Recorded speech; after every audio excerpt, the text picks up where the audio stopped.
Hello everyone, আর একটা নতুন ব্লগে সবাইকে স্বাগত।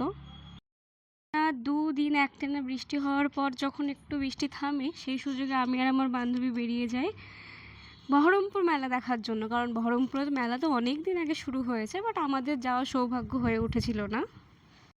আমাদের হাতে বেশি টাইমও ছিল না, কারণ মেসে 8টার মধ্যে ঢুকতে হতো, আর আমরা বেরিয়েছিলাম 6:30টার পরে। ঠিক বৃষ্টি থামার পরের মুহূর্তে আমরা গিয়েছিলাম। তো ওয়েদারটা যতটা সুন্দর ছিল আর চারিপাশটাও এতটা সুন্দর লাগছিল দেখতে, মানে মনটা পুরো জুড়েই গিয়েছিল। মেলায় গিয়ে দেখি পুরো ফাঁকা, কোনো জনমানুষ নেই। তো যখন টিকিট কাটছিলাম তখন টিকিট কাউন্টারে ওরা বলছিল যে ভেতরের ম্যাক্সিমাম দোকানই বন্ধ আছে, তা আমরা ঢুকবো কিনা, কারণ ওরা সেটা আমাদের জিজ্ঞেস করে নিল। তো আমরা ঢুকলাম, কারণ যখন এসেছি ঘুরে যাই। গিয়ে অঙ্গনার চোখ পড়ে এই ব্রেসলেটগুলোর ওপর। ব্রেসলেটগুলো খুব সুন্দরই ছিল। তারপরে আমাদের দুজনকে দেখেই কাকুটা ডেকে নিল যে আসো অন্তত দেখে যাও। তো এত সুন্দর সুন্দর শাড়ির কালেকশন ছিল, তোমরাও দেখো, মানে চোখ ধাঁধিয়ে যাচ্ছিল, এত সুন্দর লাগছিল। কালারগুলো, ডিজাইনগুলো এতটা সুন্দর। ওনারা বলছিলেন ওনারা বাংলাদেশ থেকে এসেছেন, বাংলাদেশের নোয়াখালী থেকে।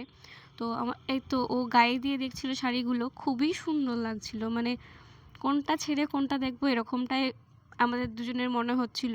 অনেক সুন্দর সুন্দর কালার ছিল। তো এই যে এইটা আমার পার্সোনালি খুব পছন্দ হয়েছে।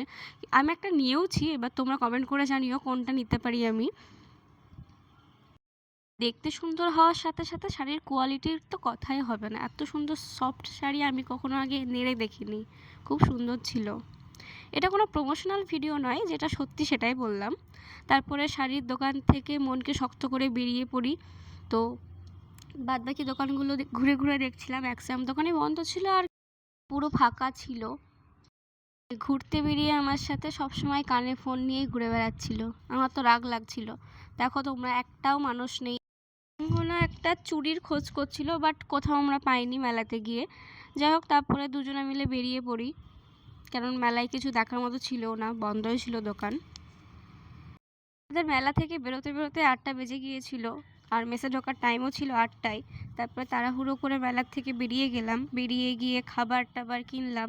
তো খাবার কিনেও কি জানি মাথার একটা ভূত চাপলো আর একটা জায়গায় যাব, কারণ আমার বান্ধবী বলছিল যে একা বা কোনো ফ্রেন্ডের সাথে ওইখানে কোনোদিন যায়নি। এবার ওই জায়গাটা বহরমপুরের কোথায় ও সেটা মনেও ছিল না।